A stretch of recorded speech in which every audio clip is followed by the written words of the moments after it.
Hi guys, welcome to my channel again. তো দেখো, চলে আসছে নতুন একটা ইনফরমেশন নিয়ে। তো অঙ্গনওয়াড়ি কর্মী এবং আশাকর্মী রিলেটেড যে কোনো আপডেট আমরা কিন্তু এই ভিডিওতে আলোচনা করব। তো এখানে আজকে যে আপডেটটা উঠে আসছে সেই আপডেটটা অঙ্গনওয়াড়ি কর্মীদেরকে নিয়ে।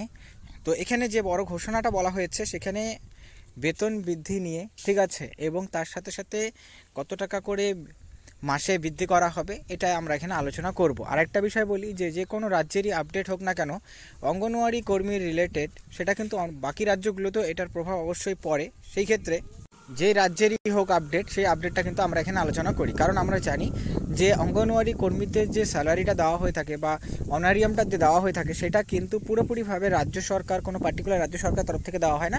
সেটা কিন্তু যুগ্মভাবে করে কেন্দ্র এবং রাজ্য সরকারের এখানে 60-40 বা 55-45 রেশিওতে কিন্তু অনারিয়ামটাকে দেওয়া হয়ে থাকে বা প্রদান করা হয়ে থাকে, ঠিক আছে। তো সেই ক্ষেত্রে আজকে যে আপডেটটা, সেই আপডেটটা আমরা বেতন বৃদ্ধি নিয়ে তোমাদের অবশ্যই তোমরা দেখতে পাচ্ছ বিষয়টা এখানে কোথায় কোন রাজ্যে বেতন বৃদ্ধি করা হচ্ছে, এবং তারপর সে সবচেয়ে গুরুত্বপূর্ণ যেটা, যে পশ্চিমবঙ্গে অঙ্গনওয়াড়ি কর্মীদের কি আবারও বেতন বৃদ্ধি হওয়ার সম্ভাবনা রয়েছে কি না, বা হলে পরেও কত টাকা হতে পারে এবং কবে হতে পারে, এটা লেটেস্ট একটা আপডেট উঠে আসছে যেটা আমরা ভিডিওতে আলোচনা করব। তো তাই অবশ্যই অঙ্গনওয়াড়ি কর্মী, আশাকর্মী বা বিভিন্ন রকম চুক্তিভিত্তিক কর্মী হয়ে থাকলে ভিডিওটি শেষ পর্যন্ত দেখবে এবং দেখার পর নিজস্ব মতামত অবশ্যই জানাবে। আর ভিডিওটা ভালো লাগলে লাইক করবে, চ্যানেল নতুন থাকে চ্যানেলটাকে সাবস্ক্রাইব করে রাখবে এরকম ভিডিওসগুলো সবার প্রথম পাওয়ার জন্য। তো চলো সময় নষ্ট না করে মেন বিষয়টা ভিডিওতে আলোচনা করা যাক।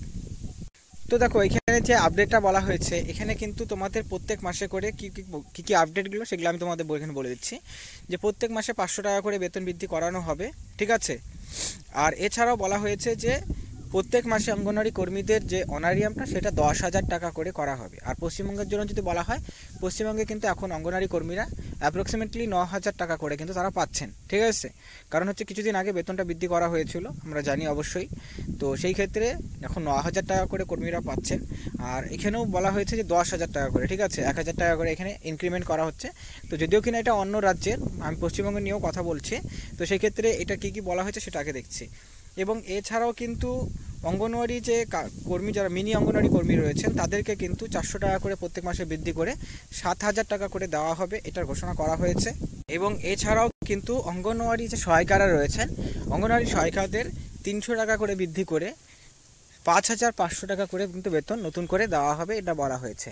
তো দেখো, প্রত্যেকটা রাজ্যতেই বেতন বৃদ্ধি যেভাবে করে হচ্ছে, ঠিক আছে, কিছু কিছু রাজ্যতে এখনও হয়নি, বা কিছু কিছু রাজ্য আছে যেখানে কিন্তু বেতনটা বৃদ্ধি করা হয়েছে। আর স্পেশালি বেশি যদি আমরা দেখি তাহলে পরে যে কোনো রাজ্যেরই ইলেকশনের আগে কিন্তু রাজ্য সরকার সেখানে কিছুটা হলে পরেও বেতনটা বৃদ্ধি করে থাকে, যেটা আমরা প্রিভিয়াসলি দেখেছি যে পশ্চিমবঙ্গের সরকারের তরফ থেকেও এখানে 700 টাকা করে, 750 টাকা করে বেতন বৃদ্ধি করা হয়েছিল। তো এখন নেক্সট কবে বেতন বৃদ্ধি হতে পারে? দেখো, নেক্সট বেতন বৃদ্ধি তোমাদের 2026-এ যে ইলেকশন রয়েছে সেই ইলেকশনের আগেই কিন্তু বেতন বৃদ্ধিটা হওয়ার একটা প্রবল সম্ভাবনা রয়েছে। কারণ মহিলা ভোটারদের কিন্তু টার্গেট অবশ্যই সরকারকে, সে যে কোনো রাজ্যেরই সরকার হোক না কেন, তারা কিন্তু করে থাকেন। তো যেটা আমরা ফলস্বরূপ আমরা দেখেছি যে রীতিমতো বেতন বৃদ্ধি করা হয়। তো সেই ক্ষেত্রে বেতন কিন্তু অবশ্যই বৃদ্ধি হওয়ার সম্ভাবনা রয়েছে। এখন কোশ্চেনটা রইল যে কত টাকা করে বেতন বৃদ্ধি হওয়ার সম্ভাবনা রয়েছে। তো দেখো, বেতন বৃদ্ধি হলে পরে এই জায়গাতে কিন্তু তোমাদের আবারও 1,000 টাকা করেই কিন্তু বেতন বৃদ্ধি হওয়ার সম্ভাবনা রয়েছে।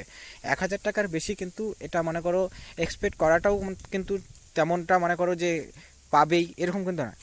বেতন বৃদ্ধি হলে পরে 1,000 টাকা হতে পারে, এবং সেটা 2026-এ যে ইলেকশনস রয়েছে আমাদের ওয়েস্ট বেঙ্গলে, সেই ওয়েস্ট বেঙ্গলে ইলেকশনসের আগেই কিন্তু এই টাকাটা বেতন বৃদ্ধি হিসাবে কিন্তু করানো হতে পারে, ঠিক আছে। এবং সেটা তোমাদের কবে থেকে তোমরা এই ঘোষণাটা হতে পারে, দেখো এটা কিন্তু সেকেন্ড হাফ, মানে 2025-এর সেকেন্ড হাফের পরেই তখনই কিন্তু এটার ঘোষণা আসতে পারে।